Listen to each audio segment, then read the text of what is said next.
Saúde. Alimentação e saúde, Dr. Filippo.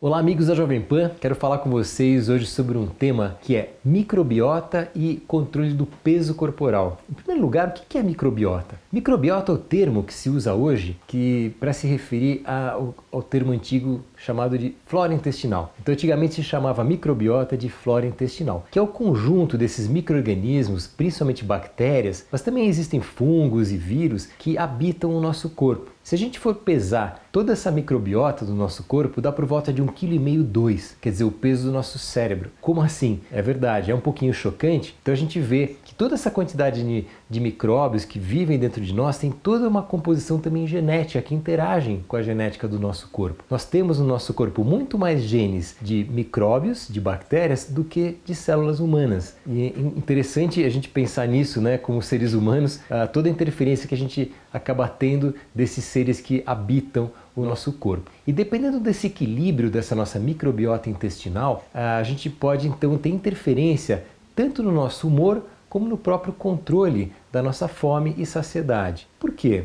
Porque quando acontece um desequilíbrio dessa microbiota intestinal, que nós chamamos de disbiose, existe uma alteração da composição das bactérias e aumenta uma população de bactérias que não é tão boa assim. Essas bactérias, elas são capazes de absorver muito mais calorias do que o normal. Então, se você tem uma alimentação de X calorias por dia, você tem uma desbiose intestinal, é bem provável que você vá absorver muito mais calorias do que a sua amiga que come igual e acaba tendo muito menos chance de engordar. Pode parecer injusto, mas não é tanto assim, porque o equilíbrio da sua microbiota intestinal depende de você, principalmente da sua alimentação e da maneira como você vive. Então cuide da sua flora intestinal, da sua microbiota, porque além disso, essas bactérias produzem substâncias que vão atuar no nosso cérebro, chamado centro hipotalâmico, que é o centro da fome e da saciedade. Então, a proporção dessas bactérias, o equilíbrio entre elas, interfere sim na sua vontade de comer, ok? Fica aí essa dica. Um abraço para todos.